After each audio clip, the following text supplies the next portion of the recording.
आज ही Doubtnut app download करें। Doubtnut पर होगा अब आपके सभी मैथ्स, केमिस्ट्री, फिजिक्स और बायोलॉजी डाउट्स का सफाया। बस अपने क्वेश्चन की फोटो खींचो, उसे क्रॉप करो और तुरंत वीडियो सोल्यूशन पाओ। Download now. वीडियो में हम बात करेंगे चैप्टर 4 हेल्पिंग अदर्स जो है अप फ्रॉम स्लेवरी नॉवल से। और इस चैप्टर को डिस्कस करने से पहले हम थोड़ा सा समरी बात करेंगे चैप्टर 3 की। चैप्टर 3 स्टार्ट होता है जब वॉशिंगटन अपने घर से निकल जाते हैं क्योंकि उनको हैम्पटन स्कूल जाने की तलाश होती है। और वो घर से निकलते हैं कहाँ से? मिस रूफनर के घर से। वह वहाँ पर काफ़ी टाइम पर काम करते हैं लेकिन 1.5 साल के बाद वह फाइनली डिसाइड करते हैं कि अब टाइम आ गया है, मेरे पास जो पैसे कुछ बचे कुचे हैं मैं लेकर चले जाऊँगा। और उनके पास पैसे वैसे होते तो नहीं हैं, उनकी जेब में कुछ सेंट्स ही होते हैं। और कभी-कभी जब उनको हेल्प चाहिए होती थी तो उनका भाई कभी हेल्प कर देता था, बट लेकिन उसकी सैलरी भी बहुत कम थी। तो फिर भी उन्होंने डिसाइड करा कि वह जाएँगे। कुछ टाइम पहले तक तो उन्हें पता नहीं था कि रास्ता कहाँ है हैम्पटन स्कूल का, बट उन्होंने इस बार इनिशिएटिव लिया कि वह जाएँगे। वह चलते रहे, आगे बढ़ते रहे। उनके पास जो पैसे थे, जो ट्रैवल में थे, ख़त्म हो गए। उनके साथ पहली बार एक एनकाउंटर ऐसा हुआ जब वह होटल में गए और उनके कलर मतलब उनके रेस की वजह से उनको वहाँ पर अकोमोडेट करना मतलब लगा रहना के लिए और खाने के लिए मना कर दिया गया। फिर उसके बाद जो हुआ उनको बहुत बुरा लगा, वह आगे चलते रहे लेकिन उनकी बॉडी बहुत ज़्यादा एग्जॉस्ट हो गई। रास्ते में कई बार उन्हें खाना दिखता था लेकिन उनके पास पैसे तो थे ही नहीं वो कुछ खाने के लिए। साथ साथ वो कुछ टाइम आगे गए, उनको लगा कि एक जगह पे थोड़ी सी जगह है और वो थोड़ा जो फ्लोर था वह नीचे तक दबा हुआ था, तो उनको लगा कि मैं वहां पर सो जाऊंगा। तो वे वहां सो गए। वह उस टाइम बहुत अंधेरा भी हो चुका था। बट सुबह उठ के जब वो उठते हैं तो उनको पता लगता है कि तो वह एक शिप हार्बर है जहाँ पर मतलब जहाँ शिप्स आती हैं। और वहां पर एक वाइट मैन पिग आयरन उतार रहा था और उसने कहा कि मैं शायद इनकी हेल्प कर दूं तो मेरा कुछ भला हो जाए। तो उन्होंने वहाँ के जो वाइट मैन जो मास्टर था उससे पूछा कि मैं आपकी हेल्प कर दूं। तो उन्होंने इनको बहुत अच्छे से कहा कि आप ठीक है हेल्प कर लो और हमसे पैसे ले लो। तो इसी पैसों से उन्होंने अच्छा खाना भी खाया उस दिन। तो उनको लगा कि अगर मैं यहाँ पे थोड़े दिन और रुक जाऊँ तो मुझे पैसे मिल जाएँगे। सिमिलरली वो वहाँ पर फिर काम करने लगे। कुछ टाइम बाद पैसे इकट्ठे करने के बाद वे वहाँ से चल पड़े। और जब वे फाइनल हैम्पटन स्कूल पहुँचे तो उनकी परेशानियाँ ख़त्म नहीं हुई थी, क्योंकि वहाँ का जो हेडमास्टर थे अभी वो पूरी तरह उनसे इम्प्रेस्ड नहीं थी कि उनको एडमिट कर दें। लेकिन उन्होंने देखा कि बाकी लोग जो एडमिशन ले रहे हैं उनके साथ तो ऐसा कुछ नहीं हो रहा है, तो मेरे साथ ऐसा क्यों हो रहा है? तो उन्होंने एक बार देखा कि वहाँ पर सफाई की ज़रूरत थी। तो हेडमास्टर को इम्प्रेस करने के लिए उन्होंने कहा कि मैं सब कुछ साफ़ कर दूँगा। तो इस तरीके से पहली बार उन्होंने मैनुअल लेबर शुरू करा और वहाँ की साफ़-सफाई करने लगे। फिर धीरे-धीरे उन्होंने पढ़ना भी शुरू कर दिया, थोड़ा टाइम बाँट के। बट उनको काम भी करना पड़ता था। आगे बताया गया है कि वहाँ की फ़ीस तो वो अफ़ोर्ड कर नहीं सकते थे, क्योंकि जैसे बताया गया कि सालाना वहाँ की फ़ीस 60 से $70 के बीच में होती थी। तो उनके लिए वो देना तो पॉसिबल नहीं था। और वह पेमेंट जब करते थे तो आधी कैश में करते थे और आधा वहाँ की सफाई करके काम पूरा चुकाते थे। और इस बार उन्होंने डिसाइड करा कि अगर मैं सारा का सारा सफाई और बहुत जल्दी से और अच्छे से कर दूँ कि वही मेरा सबसे इम्पोर्टेंट वैल्यूएबल कंट्रीब्यूशन हो जाए, तो शायद उनकी फ़ीस माफ़ हो जाए। और ऐसा होता भी है एक दौरान आगे चल के। और इसी दौरान वह मिलते हैं एक आदमी से, जनरल आर्मस्ट्रांग से, जो वहाँ बहुत ही अच्छी फ़िगर है, एक एजुकेटेड पर्सन है, जो बहुत ही ज़्यादा हेल्पफुल है और कोई डिस्क्रिमिनेशन नहीं करता किसी में। उनको खुश रखने के लिए वह उनके साथ मतलब जो ऑथर थे उनके साथ रहते हैं, काम करते हैं और उनको खुश रखने के लिए हमेशा उनका कहना मानते हैं। स्पेशली एंड में जाके बताया गया है कि जनरल आर्मस्ट्रांग पैरालाइज़ भी हो जाते हैं, तो तब उनकी वह देखभाल भी करते हैं। और वो आर्मस्ट्रांग में इतना इसलिए मानते हैं क्योंकि उन्होंने साउथ में जो स्लेव्स थे, उनकी बहुत ज़्यादा हेल्प करी थी। वह सोचते थे कि ये कहानी आगे जाके जब फ्यूचर में लोगों को पता लगेगा कि ऐसा इंसान भी कोई था उन लोगों के बीच में, तो सब लोगों के होश उड़ जाएँगे। तो इसलिए वह जनरल आर्मस्ट्रांग को बहुत एडमायर करते थे। और एंड में उन्होंने डिस्कस करा कि कैसे-कैसे तरीके से उन्होंने पूरे चैप्टर में डील करा कि उन्होंने हॉस्टल उनको जाते थे, जब स्कूल के हॉस्टल में रूम्स नहीं थे तो उनको टेंट लगाना पड़ा, या वहाँ पर लोग कैसे डिमोरलाइज़ होते थे तो अपने आप को कैसे एक-दूसरे का उत्साह बढ़ाते थे। तो उस चैप्टर में ये बात की गई थी। देखते हैं कि आगे चैप्टर 4 में अब क्या लिखा गया ऑथर के द्वारा। Chapter 4 Helping Others. At the end of my first year at Hampton, I was confronted with another difficulty. मेरा जब फर्स्ट ईयर ख़त्म हुआ तो हैम्पटन में तो मुझे मेरे सामने एक और परेशानी आ गई। कन्फ्रंट का मतलब मेरे सामने आ गई परेशानी। Most of the students went home to spend their vacation.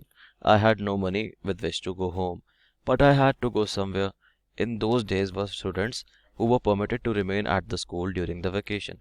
तो उन्होंने कहा कि सब लोग छुट्टियों में घर चले गए थे, लेकिन मेरे पास तो कोई पैसे थे ही नहीं घर जाने के, लेकिन कुछ बच्चों को परमिशन मिल गई थी कि वह स्कूल के कैंपस में रह सकते हैं छुट्टियों के टाइम.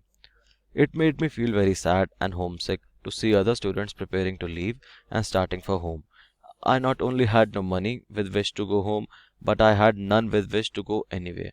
तो उन्होंने कहा कि उन्हें बहुत बुरा लगा जब उन्होंने देखा कि सभी लोग जा रहे हैं अपने अपने घर, बट मैं नहीं जा पा रहा हूँ.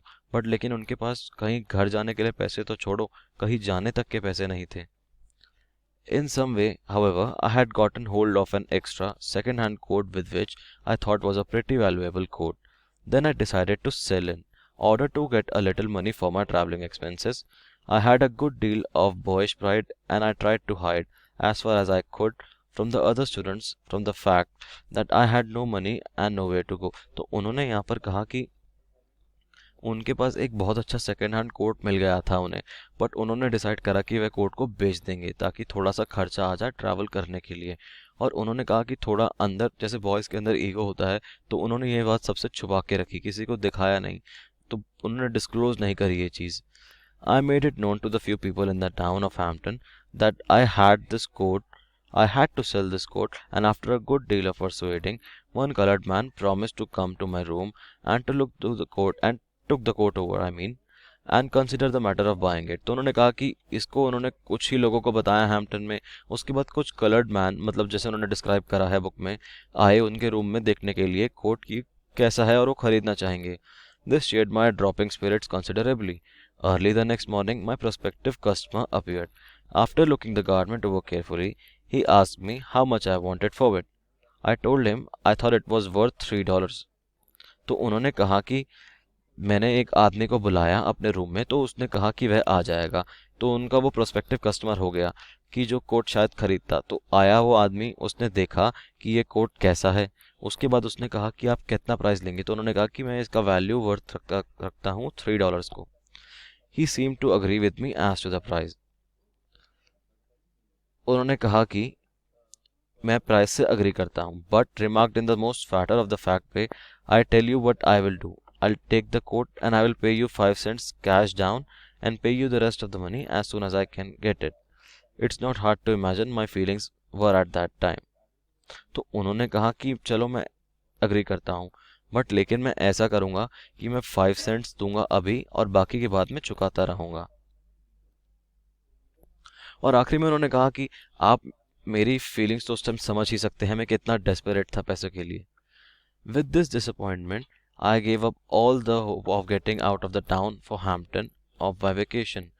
I wanted very much to go to the night, secure work that would be at least pay me enough to purchase some needed clothing and the other necessities. तो उन्होंने कहा कि मैं इतना डिसअपॉइंट हो गया था कि मैं शहर में बाहर निकल ही गया कुछ काम ढूंढने के लिए, क्या पता जिससे मुझे कुछ पैसे ही मिल जाएं. In a few days, practically all the students and the teachers had left for their homes, and this served to depress my spirits even more. उन्होंने कहा कि अब तो टीचर्स भी चले गए थे अपने अपने घर, तो मैं और भी ज़्यादा डिप्रेस हो गया. After trying for several days in and near the town of Hampton, I finally secured work in the restaurant at Fortress Monro.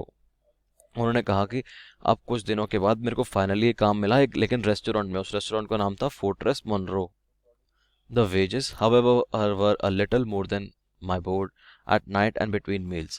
I found considerable time for studying and reading, and in this direction I improved myself very much during the summer. तो उन्होंने कहा कि wages थोड़ी कम थी, लेकिन उनको काम तो चलाना ही था क्योंकि उनको टाइम मिल जाता था रात को और खाने के बीच में, तो वहाँ 1 घंटा वो पढ़ भी लेते थे और कम से कम इससे उनकी कंडीशन थोड़ी बहुत इम्प्रूव हो रही थी. तो यह उनका कहना था.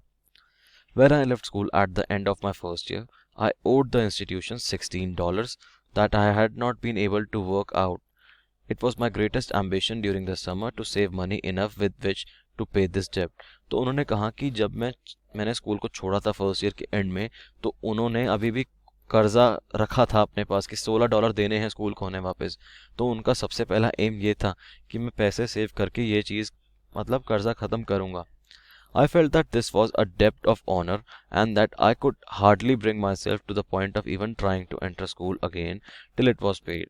I economized in a very way that I could think of it, did my own washing, went without necessary garments, but I still found my summer vacation ending and I did not have $16. तो उन्होंने कहा कि यहाँ पे ये जो एक उधार था, मतलब मेरे लिए बहुत साइकोलॉजिकल एक चीज़ थी, क्योंकि जहाँ पे मैं सीख रहा हूँ वहाँ पर मैं कुछ रिटर्न दे ही नहीं पा रहा हूँ। तो उन्होंने ट्राई करा कि वह पूरा अच्छे तरीके से अपना खर्चा काटेंगे और प्रॉपर एक सिस्टमेटिक तरीके से प्लान करेंगे कि पैसे कैसे चुकाएं। इसके लिए उन्होंने अपने कपड़े खुद धोए, उसके बाद उन्होंने अपने कपड़े जो बाहर से वो सेकंड हैंड लेते थे वो भी कम कर दिए, और उसके बाद उन्होंने क्या करा कि समर वेकेशन जब ख़त्म हो गई तो भी उनके पास तब भी वह $16 इकट्ठे नहीं कर पाए।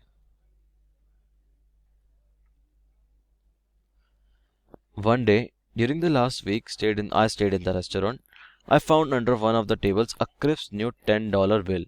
I could hardly contain myself. I was so happy, as it was not place of the business. I felt it to be the proper thing to show the money to the proprietor. This I did. He seemed as glad as I was, but he coolly explained to me that, as it was his place of business, he had the right to keep the money and proceeded to do so. तो अब यहाँ पर क्या हुआ कि एक दिन वह रेस्टोरेंट में लास्ट वीक काम कर रहे थे, तो उन्हें एक टेबल के नीचे $10 का नोट मिला, तो वह बहुत ज़्यादा खुश हो गए। तो पर लेकिन उन्होंने सोचा कि ये तो मेरी जगह नहीं है, तो उन्होंने वहाँ के प्रॉपर्टियर, मतलब जो वहाँ के ओनर थे, उनको दिखाना और उनको बताना, रेस्टोरेंट के ओनर को पहले समझा सही। तो उन्होंने कहा कि उन्होंने शांति से समझाया मुझे कि यहाँ पर मेरी बिजनेस की प्लेस है, तो ये मनी भी मैं ही रखूँगा। उसके बाद उन्होंने कहा, this I confess was another pretty hard blow to me. I will not say that I became discouraged, for as I now took and look back over my life, I do not recall that I ever became discouraged over anything that I set out to accomplish. तो इन्होंने यहाँ उसके बाद कहा कि काफ़ी तो morally उनके लिए, मतलब पहले एकदम से उनकी फीलिंग्स लो हो गई, बट उनको ध्यान आया कि ऐसा कुछ उन्होंने अपनी लाइफ में करा ही नहीं जिससे वह डिस्करेज हुए, और ऐसी कोई चीज़ स्पेशली जिसने उसको वो मतलब कुछ accomplishment the.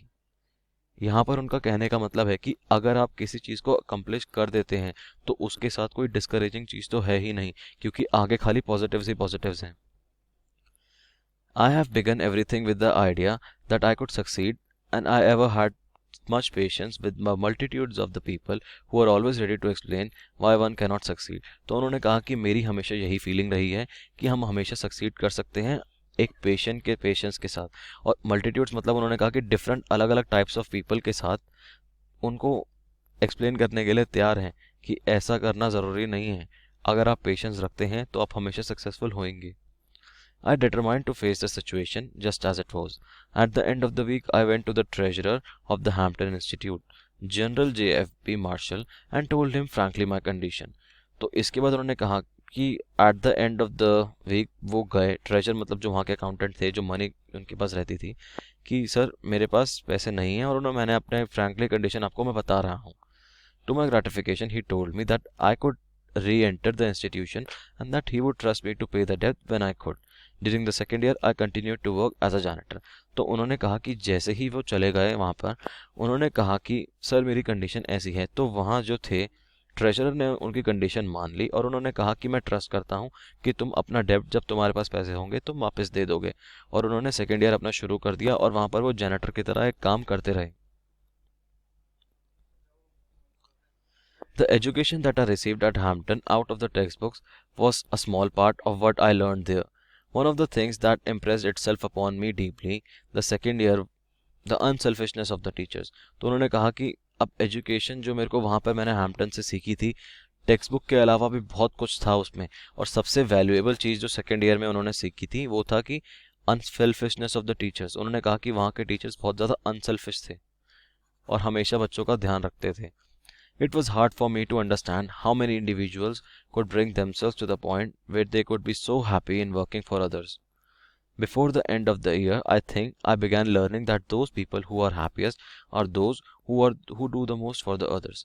This lesson I have tried to carry with me ever since. तो उन्होंने यहाँ कहा कि मेरे लिए तो ये समझना उस टाइम कितना मुश्किल था कि कोई इंडिविजुअल ऐसे पॉइंट तक इतना मेहनत करेगा कि वह औरों को हैप्पी रख सके, बट लेकिन उन्होंने कहा कि before the end of the year, साल के एंड तक वो भी सीख गए थे कि असली खुशी उसी में है जो जब आप काम औरों के लिए करते हैं, और स्पेशली ये लेसन उन्होंने आज तक अपनी लाइफ में माना है।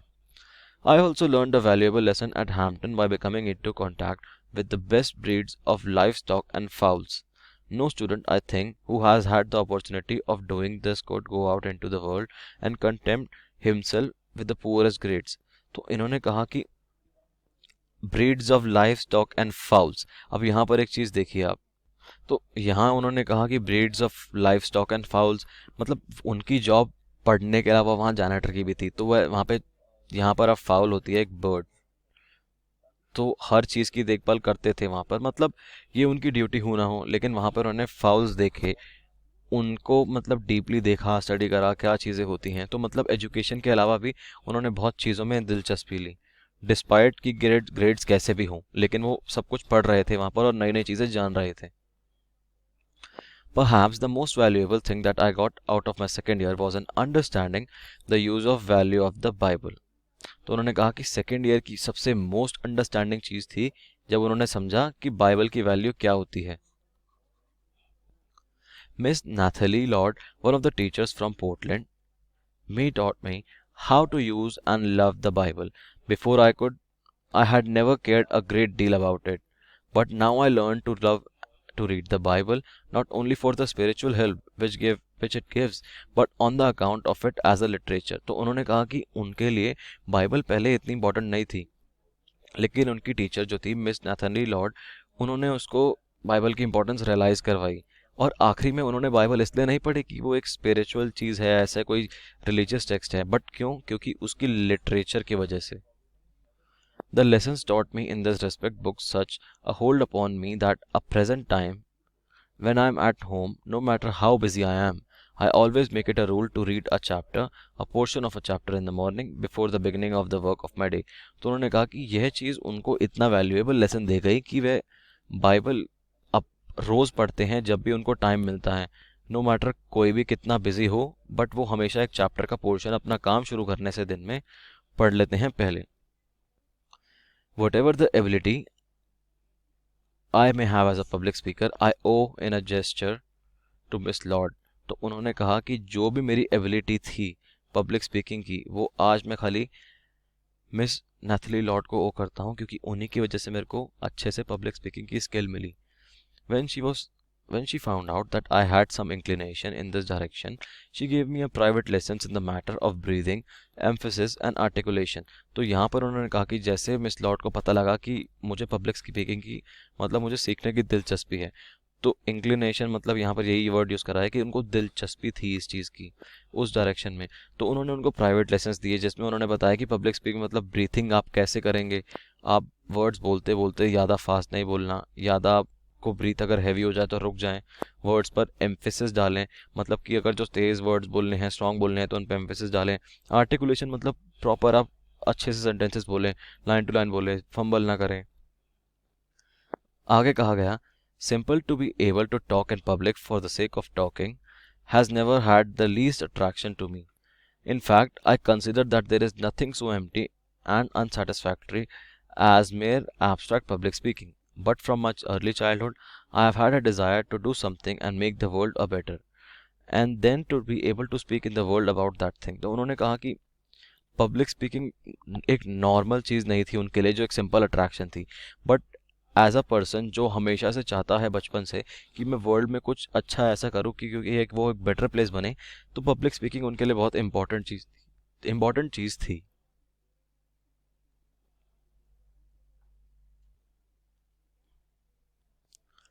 The debating societies at Hampton were a constant source of delight to me. These were held on Saturday evening, and during my whole life at Hampton, I do not recall that I missed a single meeting. उन्होंने कहा कि debating societies उन्हें बहुत पसंद थी, जहाँ पर लोग आपस में डिस्कशंस करते थे, डिबेट करते थे, और उन्होंने आज तक कभी उनको ध्यान नहीं कि कभी की एक सिंगल मीटिंग भी मिस करी हो वहाँ की. I not only attend the weekly debating society, but was instrumental in organizing an additional society. I noticed that between the time when supper was over and time to begin evening study was about 20 minutes, which the young men usually spent in an idle gossip. तो उन्होंने कहा कि वो खाली यही society में instrumental नहीं थे, बट उन्होंने एक एडिशनल सोसाइटी भी बनाई जहाँ पर लोग खाने के बाद डिस्कशन करते थे, चाहे वो गॉसिप ही क्यों ना हो. About 20 of us formed a society for the purpose of utilizing this time in debate or in practice in public speaking. Few persons even derived more happiness or benefit from the use of 20 minutes of time than we did in this way। तो उन्होंने कहा कि यह society बहुत ही successful रही उन सब लोगों के बीच में, क्योंकि 20 मिनट जो होते थे उसमें लोग या तो डिबेट करते थे या फिर पब्लिक स्पीकिंग की प्रैक्टिस करते थे, और कुछ लोगों को उनसे बहुत खुशी भी मिलती थी। At the end of my second year at Hampton, by the help of some money sent to me by my mother and brother John, supplemented by a small gift from one of the teachers at Hampton, I was enabled to return to my home in Malden, West Virginia to spend my vacation। तो उन्होंने कहा कि after second year अब finally उनके घर से जब थोड़े पैसे आते हैं तो उन्होंने अपने वापस जाने के लिए डिसाइड करा, और वेकेशन पे वो जाएंगे और अपने एक टीचर को छोटी सी भेंट देते हैं वहाँ पर, और अपने घर मालदेन वेस्ट वर्जीनिया वापस चले जाते हैं। When I reached home, I found that the salt furnaces were not running and that the coal mine was not being operated on the account of the miners being out on strike. This was something which it seemed usually occurred whenever the men got from 2 or 3 months ahead in their savings. During the strike, of course। तो उन्होंने कहा कि अब जब मैं घर पहुंचा तो सॉल्ट फ्यूरेंसेस जो फैक्ट्रीज थी उसमें लोग काम ही नहीं कर रहे थे, और वहाँ पर स्ट्राइक थी, कोई स्ट्राइक भी नहीं थी। बट लेकिन एक चीज़ उनको समझ आई कि जब भी ऐसा होता था कि लेबर्स वहाँ तभी काम करना बंद करती थी जब वो ऑलरेडी काफ़ी चीज़ें सेव कर चुकी होती थी, मतलब ऑलरेडी काफ़ी पैसे आ जाते थे उनके पास। During the strike, of course, they spend all that they had saved and would often return to the work in डेब्ट at the same wages, or would have to move another time at considerable expenses. In either case, my observation conceived and convinced me that the miners were worse off at the end of the strike. Before the days of strikes in the section of the country, I knew miners who had considerable money in the bank, but as soon as the professional labor agitators got controlled, the savings of even more 30 ones began disappearing। तो उन्होंने कहा कि strikes तो होती थी, लेकिन mostly उस time लोग क्या करते थे, लेबर जो स्ट्राइक पे अपना सारा पैसा जो इकट्ठा करा था खर्च कर देती थी, लेकिन मोर और लेस उससे क्या होता था, कुछ फ़ायदा नहीं। एंड में वो और डेब्ट में आ जाते थे क्योंकि वे कुछ ज़्यादा ही खर्च कर देते थे। और ये चीज़ उन्होंने बताई कि आगे जाते जाते प्रोफेशनल लेबर परेशान हो गई और उनकी सेविंग्स और भी कम होने लग गई इस कारण।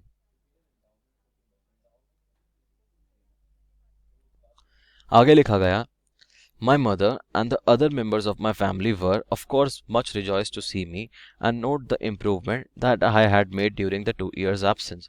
उन्होंने कहा कि मेरी मम्मी और मेरा जो भाई था, मेरी इनफैक्ट पूरी फैमिली बहुत खुश थे मुझे देखकर, और मेरी इम्प्रूवमेंट वो देख सकते थे कि 2 साल में मैं कितना चेंज हो चुका हूँ। The rejoicing on the part of all the class of the colored people, and especially the older ones, over my return was almost pathetic। तो अब जो कलर्ड पीपल थे तो उनका रिएक्शन कुछ अलग ही था उनके घर से, उन्होंने ये बताया। I had to pay visit to each of the family and take a meal with each and at the place tell the story of my experiences at the Hampton. उन्होंने कहा कि वे हर एक फैमिली के घर जाना उनको पड़ता था और हर एक फैमिली के साथ अपना एक्सपीरियंस हैम्पटन का शेयर करते थे।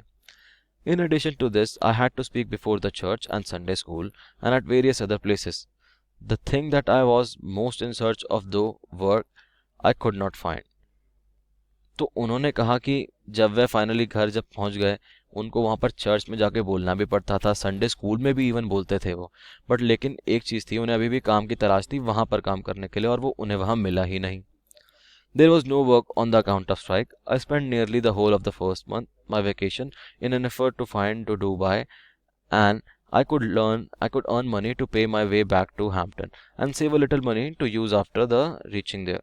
तो उन्होंने कहा कि वो काम इसलिए ढूंढना चाहते थे क्योंकि उनको वापस थोड़ा जाने के लिए पैसे भी चाहिए थे, लेकिन उन्होंने अपना पहला महीना खाली स्पेंड करा काम ढूंढते ढूंढते।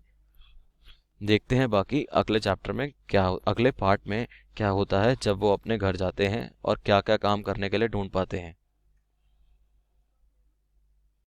क्लास 6 से 12 से लेके नीट, IIT, जेई मेंस और एडवांस के लेवल तक 10 मिलियन से ज्यादा स्टूडेंट्स का भरोसा। आज ही डाउनलोड करें डाउटनेट ऐप या व्हाट्सएप कीजिए अपने डाउट्स 8400 400 400 पर।